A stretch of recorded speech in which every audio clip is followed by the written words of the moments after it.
उसने इको बंद करवा दिया। उसका नाम सलीम। मैंने कहा भाई सलीम भैया तूने इको क्यों बंद करवाया? हाँ। बोले भाईजान इको में 3-3 आवाजें आती है। हाँ। मैंने कहा कैसे? जैसे हेलो हेलो हेलो। सुने सुने। तो मैंने कहा तुझे क्या तकलीफ? बोले भाई गलती से तलाक निकल गया मुंह से तो। भाई बहुत अच्छे, वाह वाह। आप बिल्कुल टेंशन में, आपको एक बार भी नहीं कहूंगा कि दोनों हाथ खड़े करके ताली बजाओ, नहीं बजानी, यहां से फट जाए आपने तो। ठंड में कौन रिस्क ले, आनंद लेना।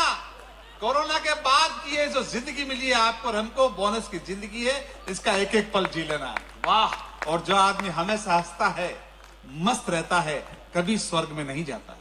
हाँ। अगली पंक्ति छू जाए मुझे शुरू कर देना, पीछे से वाह भाई वाह आवे उससे पहले मुझे शुरू कर देना। बहुत जो आदमी हमेशा हंसता है, मस्त रहता है, कभी स्वर्ग में नहीं जाता, बल्कि जहां जाता है वही स्वर्ग बनाता है। वाह। माँ, मैं बहुत कम समय लूंगा, फटाफट माँ शारदी की वंदना हुई। मेरे आदरणीय दीदी ने माँ शारदी की वंदना की। मैं अपने काव्य पाठ की शुरुआत प्रथम पूज्य देव गणेश की वंदना से करना चाहूंगा। और मैं चाहता हूँ पूरा जयपुर मेरे साथ इस वंदना में साथ दे। मैं वंदना शुरू करता हूँ। ऐसे यूं करना पड़ता है, सुर मिलाने पड़ते हैं। बोल गणेश जी महाराज की जय। अपनी वंदना खत्म। सर इससे ज्यादा वंदना अपने को आती नहीं है। और अब अपन बहुत इंटेलिजेंट लोग हैं। पिताजी ने बचपन में समझा दिया, बेटा जिंदगी में कभी किसी से कोई चीज मांगना तो ऐसे मांगना जैसे अपने बाप की। देवे तो ठीक, नहीं दे तो कौन से अपने बाप की है यार। और वाकई में इंटेलिजेंट है। और हमारे इतने इंटेलिजेंट है, कोई भिखारी अगर गलती से घर के बाहर आ गया तो उससे कुछ लिए बिना हम छोड़ते नहीं। अच्छा। देने की बात तो बहुत दूर रही। गलती से एक बार भिखारी आ गया सर, दिन में 12 बजे आवाज लगाने लगा, ओ बहन जी, ओ बहन जी। उसने खिड़की खोली, बोले क्या है? हाँ। वो इतने ही प्यार से बोलती है मुझसे भी, हमेशा। भिखारी डर गया बेचारा, बोले नहीं कुछ नहीं। बोले नहीं नहीं क्या है? बोले थोड़ी सब्जी है क्या? बोले तेरे पास रोटियां है? बोले हाँ रोटियां तो है। बोले घी लग रहा है क्या? नहीं तो ला दे, घी लगा के लाती हूँ। वो रोटियों का बंडल अंदर ले गई, गेट बंद। 1 घंटे तक वापिस बाहर नहीं आई। दूसरा भिखारी आया, बोले यहाँ क्यों खड़ा है? बोले ऐसे ही। बोले ऐसे ही क्या? तेरी रोटियां ले गई क्या? बोले तुझे कैसे पता? बोले 2 घंटे पहले मेरी सब्जी लगी थी गर्म करने।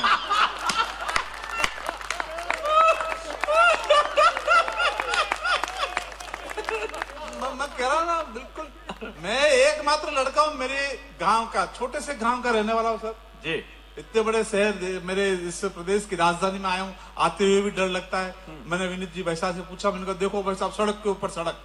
बोले बेटा ये सड़क के ऊपर सड़क नहीं है, पुल है। मैंने कहा नदी कहाँ है?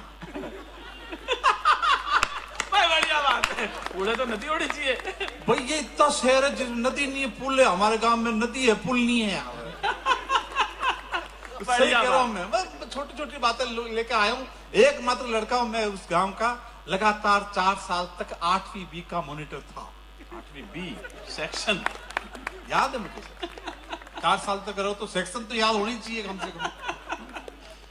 मैंने 8वीं क्लास में साइंस बायोलॉजी में बीकॉम कर ली थी सर। वाह। मेरा मूल सब्जेक्ट था फर्स्ट एड, प्राथमिक उपचार जिसे अंग्रेजी में कहते हैं। अच्छा। गुरुजी ने बताया बेटा कोई पानी में डूब रहा है तो उसे बाहर निकालो, उल्टा लेटाओ, पेट दबाओ, उसका नाक बंद करो, उसके मुंह में से पानी निकलेगा तो बचेगा। हमारे गांव के कुएं में डूब रहा था, लोगों ने कहा निकालो। मैंने कहा रुक जाओ। बोले क्यों? मैंने कहा लंबा प्रोसीजर है भाई, निकालना पड़ेगा, उल्टा लेटाना पड़ेगा, पेट दबाना पड़ेगा, नाक बंद करना पड़ेगा, मुंह में से पानी निकलेगा तो बचेगा। हाँ। मेरे भाई निकाल तो सही से। अरे मैंने कहा बेवकूफ हो, पहले इसमें पानी भरने तो दो। बहुत अच्छे। बाबूजी आप हंस रहे, इस उम्र में अच्छा लग रहा है। कौन आदमी कितना अमीर है ये उसके बंगले से या बंगले के बाहर खड़ी गाड़ियों से या उसके बैंक बैलेंस से पता नहीं लगता। जिस घर में अगर बड़े लोग मुस्कुराते हुए मिल जाए, उस घर से बड़ा अमीर घर कोई हो नहीं सकता सर। वाह वाह वाह वाह, क्या बात। सर जब 8वीं क्लास इतनी बार पढ़ ली तो जिला शिक्षा अधिकारी आया, बोले स्कूल चेक करने चला करो हमारे साथ, विद्वान लोगों की जरूरत पड़ती है। अच्छा। मैं क्या आपको बिल्कुल ही नहीं लग रहा है क्या? जाना पड़ा हमें, मजबूरी है हमारी। गांव खेड़े के स्कूल में गए, एकदम एक 7वीं क्लास के बच्चे से पूछा, रे बेटा 2 का पहाड़ा सुना? 2 का इसलिए पूछा कि मुझे भी 2 तक ही आता। वो खाकी हाफ पैंट लेके खड़ा हो गया, बोले बोलू? हाँ। मैंने कहा बोल बेटा, शाबाश। बोल। बोलू? मैंने कहा बोल बेटा, डर मत। बोलू क्या? मैंने कहा, एक रेपट पड़ेगी, बोल। नहीं आता। मैंने कहा मेरे लेवल का इंटेलिजेंट आदमी। 8वीं क्लास के बच्चे से पूछा, तू सुना बेटा? वो इंटेलिजेंट खड़ा हो गया, बोले दो टाल। मैंने कहा बैठ जा बेटा, तकलीफ हो रही है। दूसरा से कहा, दूसरा बोले दो। भाई साहब 26 के 26 छोरे तोतले। मैंने स्कूल के हेडमास्टर जी को बुलाया, जल्दी आओ पानी में खराबी है, टेक्निकल मिस्टेक, बच्चे सब तोतले। हेडमास्टर जी बोले हाँ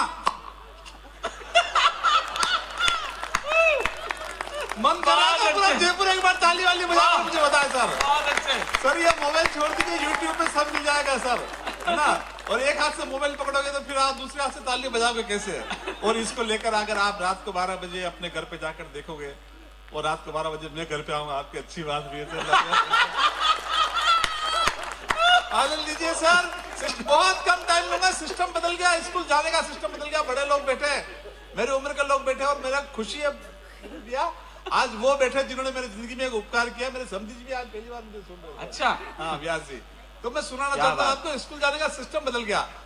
पहले बच्चे स्कूल जाते थे, मतलब आजकल बच्चे स्कूल जा रहे हैं, आप देख रहे हो, एक हाथ में मम्मी पानी की बोतल पकड़ती है, हाँ। एक हाथ में उसका 10 किलो का बैग, उसका यहाँ आई कार्ड लटका देती है, टाई चिपका देती है, बांधना आता नहीं है इसलिए वो इलास्टिक वाली टाई चिपका देती है, या रुमाल बांध देती है। हाँ। छोरा खाली हाथ राजा बाबू बन के स्कूल जाता है। अपने जमाने में ये सिस्टम नहीं था। वाह। 3 लाख की नहीं पड़े तब तक अपन घर से बाहर नहीं निकल गए। और पीछे मुड़ के और कहते हैं, मम्मी आज छुट्टी है ना। मम्मी बेचारी पढ़ी लिखी नहीं थी, 2 लाख की और मिलकर रविवार को स्कूल भेज देती। अच्छा, अपने रुमाल कौन बांधे? हाँ। स्कूल ड्रेस 15 अगस्त से पहले नहीं आती थी। हाँ। पीटी में जाना होता था, और 17-18 अगस्त तक वो सफेद शर्ट के 2 बटन टूट जाते, फिर उसके गांठ बांध देते अपने। 20 अगस्त तक वो कॉलर चबा चबा कर आधी रह जाती, और 28 अगस्त तक जहां आजकल रुमाल बांधा जाता है वो जेब नीचे लटक जाता है। अब रुमाल कहां बांधे? और हमें रुमाल की जरूरत थी भी नहीं, हमारे हाथ जगन्नाथ। और ज्यादा ही जोश में हो तो शाबाश, क्या बचपन बीता है तेरा भी बादशाह तुम्हें। शाम तक चांदी के पतड़े जम जाते भाई साहब। हाँ, कलफ देने की जरूरत ही नहीं। वो 0 वाट का बल्ब जलता रहता, बुझता रहता था। बहुत अच्छे। वो साइकिल का पहिया, वाह वो तार का स्टीयरिंग लेकर पूरे गांव को नापते थे, वाह। खूब दौड़ते थे, फिर भी ना हाँपते थे। क्यों नहीं हाँपते थे? क्योंकि हम पिज्जा बर्गर नहीं, माँ के हाथ की बनी हुई मक्की और बाजरे की रोटी खाते थे। सर इसमें ताली बजाने की जरूरत थी नहीं, हमारे घर में मक्की बाजरे की बनती थी, पिज्जा बर्गर नहीं था उस जमाने में। क्या ठंड पड़ती थी सर, अर्धवार्षिक परीक्षा होती थी। आजकल बच्चे को पता है फेल होना ही नहीं है, पढ़ता ही नहीं है। हम जब माँ चूल्हे पे रोटी बनाती तो उस राख से खेलते हुए बाराखड़ी याद करते थे, ठंड में रजाई में बैठे बैठे पहाड़े याद करते थे। क्या जाड़ों के दिन थे, वाह। 2 से 10 तक पहाड़ों के दिन। क्या बात है, वाह वाह वाह वाह। क्या बात नहीं, वैसे वो पहाड़े याद करने पड़ते हैं। तो गुरुजी बहुत घूरते थे। क्या जाड़ों के दिन थे, हाँ। 2 से 10 तक पहाड़ों के दिन थे। वाह। नहाते नहीं थे, अच्छा, नहलाए जाते थे। क्या बात है, क्या बात है। संडे टू संडे मम्मी छत पर गर्म पानी की तपेली लेकर बाल्टी लेकर जाती। हाँ। एक पत्थर और रखती जिसके नीचे छेद होते थे, हाँ। जिसको अंग्रेजी में भाटा कहते। और रगड़ के लाल चट कर देती। मेरी माँ कोई भेदभाव नहीं करती, हाँ। जिस धोने से वो कपड़े को कोटती थी। बहुत अच्छे। Thank you sir. नहाते नहीं थे, नहलाए जाते थे। क्या बात है। सोते नहीं थे, सुलाए जाते थे। सुलाए नहीं जाते। ऐसे कैसे सुलाए जाते? हाँ, ऐसे कैसे? मेरे को मालूम है क्या होता था। सुलाई जाती थी। कविता में चमत्कार। हाँ, तो साहित्यकार आदमी है तो। नहाते नहीं थे, हाँ। नहलाए जाते थे, हाँ। सोते नहीं थे, जबरदस्ती सुलाए जाते थे। बहुत अच्छे। और ये जबरदस्ती क्यों सुलाए जाते थे, वाह वाह वाह। ये मुझे आज मालूम चल रहा है। हाँ। जब मैं अपने छोरे छोरी को जबरदस्ती सुलाता हूँ। ताली बजाओ तो पूरा एक बार जोरदार। बहुत अच्छे। 2 मिनट और लूंगा। हाँ हाँ। अरे पूरा ले। ये माता बहने बैठिए। मेरी माँ अपने आंचल की गांठ में कुछ चवन्नी अठन्नी बांध के रखती थी, परचूरन बांध के रखती थी। ये लोग जानते होंगे सर, अपनी माँ के पास पेटीएम एटीएम नहीं था, है ना। ऐसे लगता था जैसे मेरी माँ के आंचल की गांठ में कोई कुबेर का खजाना छुपा हो सर। वाह वाह वाह वाह वाह वाह वाह। सुनील, मेहमान आते, मम्मी 10 रुपए देती, बोले गुलाब जामुन लेके आ, मैं हाफ पैंट को यूं पकड़ के भागता था। यूं पकड़ के भागना बहन जी मेरी मजबूरी थी। उस जमाने में बेल्ट नामक सिस्टम नहीं था। मेरी माँ गेहूं की बोरी में से सूतली निकालती, बांध देती, मैं कूदता बहुत था, सूतली पेट पे आ जाती, मुझे हाफ पैंट फिर पकड़ना पड़ता। और एक ही हाफ पैंट था खाकी।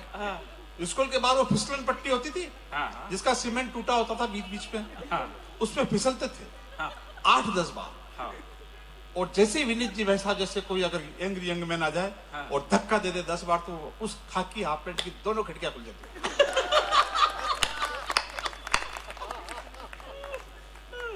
मैंने वो खाकी फटा हुआ हाफ पैंट पहना है। मेरी माँ जाती पड़ोस में उसी रंग का कपड़ा लेकर आती, उसके थेगड़ी लगाती, लेकिन साफ सपने देखना नहीं छोड़ा। उन्हीं सपनों के दम पर बहुत अच्छे। बड़े लोग। क्या बात है सुनील, जिंदाबाद। वाह वाह वाह वाह। एक फुल पैंट 10वीं में जाके पहना सर, असलम भैया 10वीं में जाकर फुल पैंट। तब तक क्या सिस्टम था, मैंने फुल पैंट लेके आया तो फुल पैंट ज्यादा ही फुल पैंट निकल गया। मैंने मेरी माँ को कहा ये तो बहुत बड़ा निकल गया, आप क्या करेंगे कल परेड में। माँ ने कहा बेटा तू रो मत, माँ तो माँ होती है। उसने कहा मैं सब ठीक कर दूंगी। मैं रो धा के सो गया। 6 इंच लंबा था वो फुल पैंट। माँ ने कैंची लिया, 6 इंच नापा और उसको काट दिया। शाम को बहन ट्यूशन से आई। बहन को पता लगा, बहन तो बहन होती है। कैंची ली, 6 इंच नापा। बहुत अच्छे, वाह। भाई आए ऑफिस से, हाँ भाई को पता लगा, हाँ भाई तो भाई होता है। कैंची ली, हाँ 6 इंच नापा। हाँ। सवेरे जब मैंने वो फुल पैंट पहना तो वो रूटीन हाफ पैंट से भी छोटा निकल गया सर। वो साइकिल का पहिया, वो तार का स्टीयरिंग लेकर पूरे गांव को नापते थे। हम गुलाब जामुन लेकर आते थे, मेहमान को बिठाते थे। एक थाली में एक कटोरी में सब्जी, एक में दाल, एक में गुलाब जामुन, एक कटोरी में। पापा ने कहा मेहमान के सामने नहीं बैठना। मैं कभी नहीं बैठा। मेहमान से नजर नहीं मिलाई, नजर पूरी की पूरी गुलाब जामुन पे। वो साइकिल का पहिया क्या था, ये कोरोना में क्या समय निकाला। दुख में से सुख के पल निकालना, हर एक पल को जीना माँ ने सिखाया। और 40 रुपए की फटी बनियान पहनने के बावजूद भी करोड़ों की इज्जत कमाना पिता ने सिखाया सर। वाह वाह वाह। तालियां कमजोर है sir. Thank you, thank you. राग भैरवी, भोपाली माल कौन्स मेरी माँ को नहीं आते थे। हाय हाय। लेकिन सवेरे मुझे गोदी में सुलाती हुई, गट्टी पीसती हुई प्रभाती गाती थी। वाह। तो उसके स्वर के आगे सातों स्वर नतमस्तक होकर खड़े। क्या बात है सुनील, जिंदाबाद। मंदिर मुझे विदा करना जयपुर, मंदिर कभी गया नहीं। एक बार पिताजी जन्माष्टमी के दिन लेकर गए, भीड़ बहुत थी, दर्शन नहीं हो रहे थे। पापा ने कंधे पर बिठाया, मेरा एक हाथ पापा के सिर पे, एक हाथ से हाथ जोड़ रहा था। पापा ने कहा दोनों हाथ से हाथ जोड़, तू गिरेगा नहीं, अभी तेरा बाप जिंदा है। वाह वाह वाह वाह वाह वाह वाह वाह। और मुझे विदा करना अंतिम पंक्तियों पर। तब मुझे लगा तालियां मांगने की आदत थी, लेकिन मांग नहीं पड़ रही आज। हाँ। मैं देखना चाहता हूँ, मुझे आपकी तालियों का अभिषेक लेकर जाना चाहता हूँ मैं। क्या बात है। तब मुझे लगा कि मेरे असली भगवान तो वो नहीं जिनके सामने मैं हाथ जोड़ रहा हूँ, असली भगवान तो वो है जिन्होंने मुझे कंधे पर बिठा के रखा है। असली भगवान तो वो है जिन्होंने मुझे कंधे पर। बहुत अच्छे।